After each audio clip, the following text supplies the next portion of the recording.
दोस्तों, जकार्ता जनूबी मशरकी एशिया का सबसे बड़ा और दुनिया का दूसरा बड़ा कैपिटल शहर है और यह दुनिया का सबसे तेज़ी से डूबने वाला शहर भी बन चुका है। चौंका देने वाली बात यह है कि यह शहर शदीद सैलाब, ज़्यादा आबादी और बदतरीन आबो हवा से मुतासर होने के बावजूद भी कायम है, लेकिन इंडोनेशिया की गवर्नमेंट ने इसका हल भी निकाल दिया है, जो कि बिल्कुल शुरू से यानी स्क्रैच से अपना नया कैपिटल सिटी नस्मांतरा तमीर कर रहे हैं, जो कि मुकम्मल तौर पर ग्रीन एनर्जी से चलेगा। आज की वीडियो में हम इस आने वाले मेगा प्रोजेक्ट के बारे में तमाम दिलचस्प हक़ाइक़ के बारे में बताएंगे।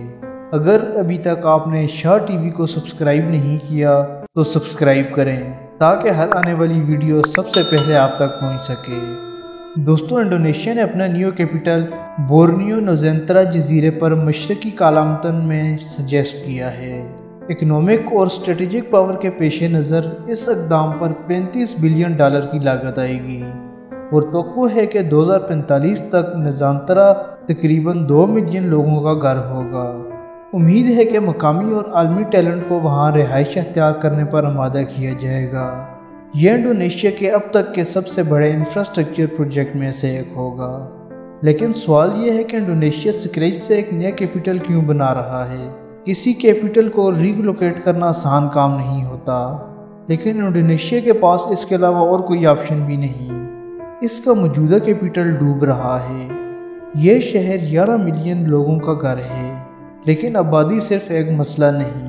जकार्ता को 13 दरियाओं के डेल्टा सिस्टम पर बनाया गया है, जो इस वक्त चौंका देने वाले 40 दरियाओं में से एक हैं। शहर डूब गया है क्योंकि ये शहर इतना गुंजान आबाद है कि पानी मिट्टी में दाखिल नहीं हो सकता। शहर का कोना कोना कंक्रीट से कवर्ड है, जिसके नतीजे में सैलाब एक मुस्तकिल मसला है, जो मौसमियाती तब्दीलियों की वजह से बदतर होता जाएगा। ट्रैफिक, सैलाब, आबादी में इजाफे और बिगड़ते हुए इंफ्रास्ट्रक्चर की वजह से जकार्ता की प्रोडक्टिविटी में हर साल $6 बिलियन का नुकसान होता है। इंडोनेशिया की हुकूमत एक नए कैपिटल सिटी की तामीर के ज़रिए जकार्ता पर कुछ दबाव को दूर करना चाहती है। इस दौरान इंडोनेशिया की GDP का 60% हिस्सा जावा पर डिपेंडेंट है और जकार्ता का इंडोनेशिया की GDP में 5वां बड़ा हिस्सा है। टोटल GDP में कालामतन के इलाके 10% से भी कम हिस्सा डालते हैं। हालांकि इन इलाकों में सोना, कोयला और तेल जैसी चीज़ों की वाफिर मिकदार मौजूद है। मुल्क की ज़्यादातर दौलत का दारोमदार जकार्ता पर है और जावा से बाहर रहने वाले बहुत से इंडोनेशिया के लोगों ने यह शिकायत की है कि कैपिटल को मशरकी कालामतन में मुंतकिल करके इन्हें फरामोश कर दिया गया है। इंडोनेशिया की हुकूमत की मदद से दूसरे सूबों में ज़्यादा से ज़्यादा सरमायाकारी की हौसला अफजाई होगी, जिसके नतीजे में इंडोनेशिया के कैपिटल को मुंतकिल करने के बारे में ज़्यादा शमूलियत और तरक्की के बारे में संजीदा गुफ्तगू कुछ अरसे से जारी थी, लेकिन ऐसा कभी नहीं हुआ। बलाआखिर 2021 में कैपिटल को मुंतकिल करने के लिए मास्टर प्लान तैयार किया गया। कैपिटल की पहली तजवीज़ इंडोनेशिया के पहले सदर सुतार्नो ने 1957 में दी थी, लेकिन इस वक्त ख़राब माली हालात की वजह से यह मनसूबा तर्क कर दिया गया और जकार्ता को मुल्क का पहला कैपिटल सिटी बना दिया गया। 1960 की दहाई में बोर्नियो जजीरे पर 800 मील दूर एक नया कैपिटल बनाने की तजवीज़ पहली दफ़ा 2019 में पेश की गई। सदर जोको विदोदो ने ऐलान किया कि नए कैपिटल बनाने का मकसद इंडोनेशिया में माशी अदम मसावात को दूर करना, जकार्ता और जावा जजीरे पर बढ़ने वाले बोझ को कम करना है। Ibu kota yang bukan hanya simbol identitas bangsa, tetapi juga representasi kemajuan bangsa. Ini demi terwujudnya pemerataan dan keadilan ekonomi. Ini demi visi Indonesia maju.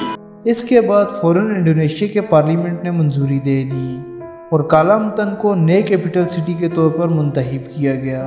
यह आर्ग्यू किया गया कि यह इक़दाम जोग्राफियाई हालात जैसा कि ज़लज़ला, सुनामी और वल्केनो इरप्शन को देखकर किए गए हैं और ये आफात कालामतन में ना होने के बराबर हैं। सिर्फ 3.7 मिलियन लोग रिच मिनरल कालामतन में रहते हैं, जो अपने बड़े और वसी जंगलों की बदौलत जाना जाता है। स्ट्रेटेजिकली अपने कैपिटल को मशरकी कालामतन में मुंतकिल करना इंडोनेशिया को बहरे अलकाहिल यानी पैसिफिक ओशन के करीब ले जाएगा। یہ کوئی راز نہیں کہ انڈونیشیا اپنے آپ کو ایک بحر الکاہل کے طاقتور ملک کے طور پر کھڑا کرنا چاہتا ہے، اور اس کی مضبوط مرکزی پوزیشن کا فائدہ اٹھاتے ہوئے ملک کا میری ٹائم پاور بننے کا مقصد واضح ہے۔ انڈونیشیا کا نیا انتظامی مرکز اندرون ملک جنگلات کے رقبے پر تعمیر کیا جائے گا، جو کہ 2 لاکھ ایکڑ سے زیادہ کا رقبہ ہے۔ یہ اس طرح کہہ سکتے ہیں کہ یہ رقبہ نیو یارک شہر کے سائز سے 3 گنا زیادہ ہے۔ اگست 2022 میں انڈونیشیا کی پارلیمنٹ کی جانب سے نقل مکانی کی منظوری کے بعد نیو کیپٹل کے مقام پر کام شروع ہوا۔ سب سے پہلے ایک مین روڈ بنایا جائے گا جو کہ جکارتا کو نوزینترا سے ملائے گا، اور اس روڈ کے لیے 80% زمین ایکوائر کر لی گئی ہے، اور 2022 سے 2024 تک چلنے والے اس پہلے مرحلے کے دوران ایک جامع انجینئرنگ پلان تیار کیا گیا ہے۔ انفراسٹرکچر کے اس ابتدائی مرحلے کے لیے انڈونیشیا پبلک ورکس سے $350 ملین وصول کیے گئے ہیں۔ پبلک ہاؤسنگ منسٹری نوزینترا کو انفراسٹرکچر کی ضرورت ہوگی، جیسا کہ یوٹیلیٹی ٹول مینوفیکچرنگ، سی پورٹس، ایئرپورٹس، نیٹ ورکس اور مواصلات کی ترقی۔ صدارتی محل سے شروع ہو کر مرکزی حکومت کے ہیڈ کوارٹر، سرکاری لوگوں کے لیے رہائش گاہیں، پولیس اور ملٹری کے لیے ہیڈ کوارٹر، نیو کیپٹل کے لیے اعلیٰ اہداف یعنی ٹارگٹ ہیں۔ اس کے علاوہ ان کا target economic equality, 100% renewable source of energy اور بہترین ٹرانسپورٹ سسٹم مہیا کرنا ہے۔ نوزینترا ایک سمارٹ سٹی ہوگا جس میں انفارمیشن، کمیونیکیشن اور جدید ترین ٹیکنالوجی شامل ہے۔ انڈونیشیا کی حکومت تعمیرات کے لیے درکار $35 بلین میں سے 60% سے کم رقم ادا کرے گی، باقی فنڈ پرائیویٹ سیکٹر سے آئیں گے۔ حالانکہ شہر کے ڈیولپرز نے زور دیا ہے کہ وہ پرائیویٹ سیکٹر سے پیدا ہونے والے مسائل جیسا کہ ان ایکویلٹی اور کرپشن سے بچنا چاہتے ہیں۔ نوزینترا ابتدائی مراحل میں ہے اور حکومت کی کوشش ہے کہ وہ 2024 تک صدارتی محل اور دیگر ضروری دفاتر کو نیو کیپٹل میں منتقل کریں۔ لیکن جب جاپانی سرمایہ کاروں نے جون 2022 کے آخر میں تعمیراتی سائٹ کا دورہ کیا، وہ حیران تھے کیونکہ انہوں نے درختوں کے علاوہ وہاں کچھ نہیں دیکھا، اور یہ کہتے ہوئے انہوں نے اپنی فنڈنگ واپس لے لی۔ اس منصوبے میں ایک مناسب نقطہ نظر کی کمی ہے۔ جاپان کے جانے کے بعد انڈونیشیا کی گورنمنٹ نے UAE، سعودیہ اور چائنا سے فنڈنگ کی اپیل کی۔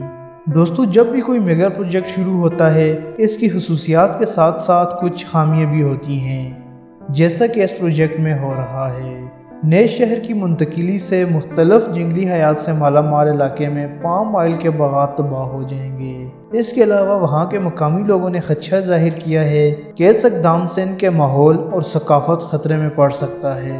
یہاں پر یہ بات بتانا بھی ضروری ہے کہ انڈونیشیا واحد ملک نہیں جو اپنا کیپٹل تبدیل کر رہا ہے۔